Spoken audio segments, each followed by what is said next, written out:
Hey there, interwebs, and welcome back to Russell's Guide to Monsters. This episode is going to deviate from the norm a little bit, because rather than look at a whole bunch of monsters united by a common theme like I usually do, today I'll be examining just one, the Minotaur. Why? Because he's great, and as I've mentioned before, I love Minotaurs. If you're a regular to this series, you probably enjoy mythology, and you almost certainly know that the Minotaur lived in the center of a twisting labyrinth. But having given it some thought, I realized that the Minotaur is also at the center of a metaphorical labyrinth of interconnected myths. His life story directly connects that of King Minos, the rise and fall of Daedalus and Icarus, the labors of Hercules, and the journey of Theseus, twice, among others. If you're not familiar with the Minotaur, let me give you the abbreviated story. Once upon a time, Minos of Crete was in competition with his brothers for rulership of the kingdom. He prayed for Poseidon to send a sign of his divine right to rule, and the Earth-Shaker obliged, sending him a beautiful snow-white bull with the understanding that Minos would then sacrifice the creature in his honor.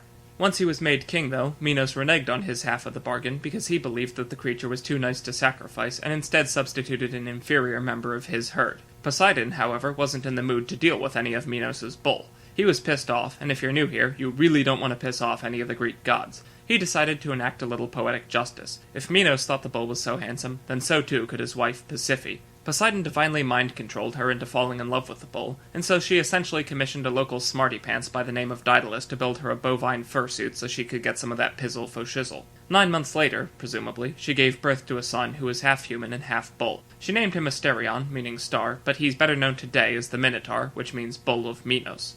Because Asterion was part human and part animal, he had no natural food source. The consequences of his dual nature eventually drove him mad, and he was forced to dine on human flesh. King Minos asked the Oracle of Delphi what to do about his hangry stepson, and acting under her advice, he brought Daedalus back into the picture. He basically said, "You caused this problem, now you're going to solve it." With assistance from his son Icarus, Daedalus then designed and constructed a vast labyrinth in which to imprison the Minotaur. Also, I don't know if it was ever specified in myth, but my personal headcanon is that the labyrinth was used because the Minotaur was too strong to be held by any physical cell. Instead, they had to continuously redirect it rather than restrain it. Regardless, this solution worked fairly well for a while, but one fateful day Minos' beloved son Androgeus was killed in Athens, so Minos waged war to avenge him, and won. As part of the terms of surrender, Athens had to send 7 courageous young men and 7 beautiful maidens as sacrifice to feed the Minotaur every 1, 7, or 9 years. Accounts vary on the details about timing, but they all agree that when it came time for the 3rd sacrifice, the Athenian king Aegeus' son Theseus volunteered as tribute. Soon after his arrival in Crete, he became romantically involved with Minos' daughter, Ariadne, because slaying monsters and romancing princesses are like the top 2 boxes you have to check off to be a hero. When his time came to enter the labyrinth, she gave him a ball of thread which he could unravel as he went, like a trail of breadcrumbs, and thereby find his way back out again. Incidentally, another name for a ball of thread is a clue, and this is where we get the modern word clue, meaning something you follow to solve a mystery. Upon reaching the center of the labyrinth, Theseus battled with the Minotaur, and eventually slew it. Some accounts say he beheaded it with his family's ancestral sword, which he'd smuggled into the labyrinth under his tunic, but when I first heard the myth it was an adamantine khopesh which he'd received from Ariadne, along with a ball of golden thread. Anyway, Theseus found his way back out by following the thread, proved to the world that the Minotaur was finally dead, and returned to Athens as a victorious hero. The end. Or at least that's the end of the story for the Minotaur. There's still more for both Theseus and the Cretan bull which started it all, but before I can tell you about that, I have to introduce another character, perhaps the most famous Greek hero in all of history, Hercules, aka Hercules. I won't go into the full story of all 10, make that 12, of his labors here, but the important part for this video is that for his 7th task, King Eurystheus sent him to capture the Cretan bull. He sailed to Crete, and being a mostly polite hero, he first asked King Minos for permission to take it away, and Minos was like, "Sure dude, whatever, it's been nothing but trouble since it showed up." After fathering Asterion, the bull had been wreaking havoc on the local countryside by leveling orchard walls and uprooting crops. To cut a long story short, Heracles successfully captured it, presumably by taunting it into charging, then jumping out of its way so it hit a wall and got stunned. He shipped it back to Eurystheus, but it broke loose and wandered to Marathon, where it started causing trouble for them and became known as the Marathonian bull instead. We must now return to the story of Androgeus, son of Minos. Earlier I said that he was killed in Athens, but neglected to mention how, and that was intentional. According to some, he was there competing in games at the Pan-Athenaic festival, and the Athenians grew jealous of his victories and had him assassinated, but other sources claim that he was in Marathon and was trampled by the rampaging Cretan, now Marathonian, bull. First it screwed Minos' wife and fathered a bastard stepson, and now it had murdered his son. If it weren't also a bull, that'd be a Game of Thrones subplot. Anyway, Medea was King Aegeus' consort and advised him to send his son Theseus to capture the Marathonian bull, just as Heracles had done, but she secretly hoped that it would kill him, paving the way for her own son with Aegeus to become heir to the throne of Athens. Again, Game of Thrones plot. Theseus, being the hero of the story and thus destined to succeed, foiled Medea's scheme by capturing the bull alive, then brought it back to Athens where he sacrificed it to Athena and or Apollo.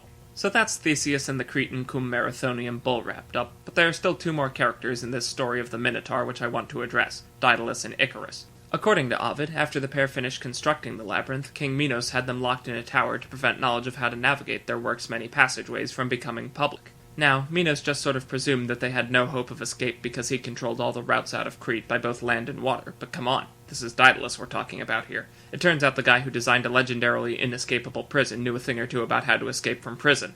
What a surprise. With all terrestrial and maritime options eliminated, Daedalus literally took a third option and just straight up invented the flying machine, electing a literal flight to freedom by air like some hyper-literal Birdman of Alcatraz. After creating 2 pairs of wings for them out of feathers, wax, and string, he cautioned his son not to fly too low because the sea spray would make the wings wet and too heavy to fly, and also not to fly too high because the sun's heat would melt the wax, but we all know how the rest of this story goes. After losing his son to teenage disobedience, he flew all the way to Sicily and became a local cult icon for budding artificers. He's also said to have created stone statues so lifelike that people chained them to the spot to stop them from walking away. So, just to recap, Daedalus invented stone automata, an inescapable supermax facility, a man-powered flying machine, and a life-size bovine real doll. I like how the ancient Greeks created a fictional character who's basically Leonardo da Vinci if he were a dwarf from Oakleaf millennia before either of them ever existed.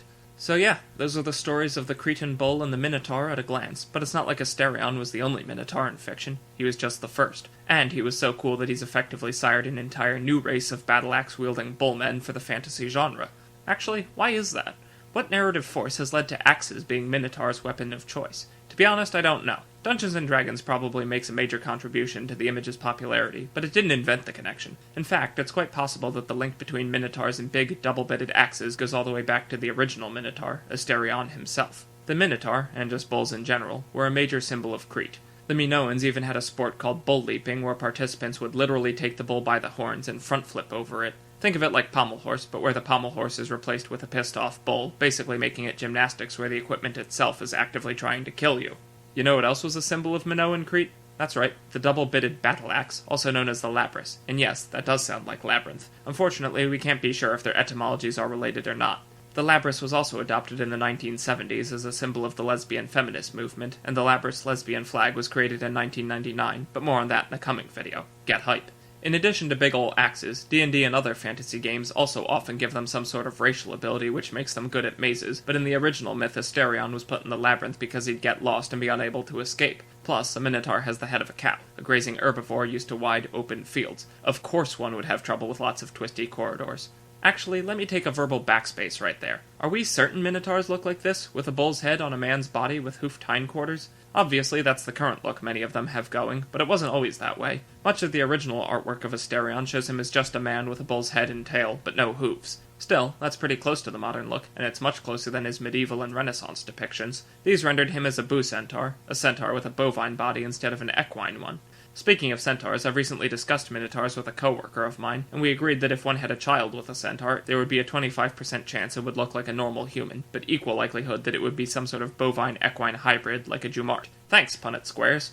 Personally, I prefer the ancient and modern looks to the Renaissance design. I think one of the reasons I'm so drawn to minotaurs is that they're almost unique as therianthropic creatures go. You see, most human-animal hybrids have the people half on top and the animal half on the bottom. Centaur, head of a man, body of a horse. Satyr, head of a man, body of a goat. Sphinx, head of a man, body of a lion. Harpy, head of a woman, body of a bird. Mermaid, head of a woman, body of a fish. But Minotaur, head of a bull, body of a man. By using the bull's head, we make the Minotaur more bestial and monstrous, but ironically this also makes it more human. Unlike centaurs, sphinxes, and mermaids, the Minotaur still fits the general humanoid form factor, bipedal with 2 arms and 2 legs. We, as creators and storytellers, can make them act as human as we like without it ever being unclear that they're not. They don't need water like mermaids or special furniture like centaurs, but the head of a bull still says, I am not human, I am something else. Or possibly just moo.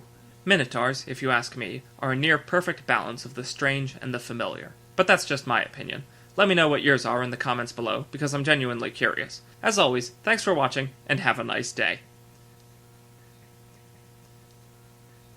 I suppose a Tibetan Minotaur would be a huge yak man? The language of my homebrew Minotaur race is, wait for it, Beevscant. I'd also call elite female Minotaur warriors Amuzons, but now we're just mixing our various Greek myths, and that pun was unforgivable.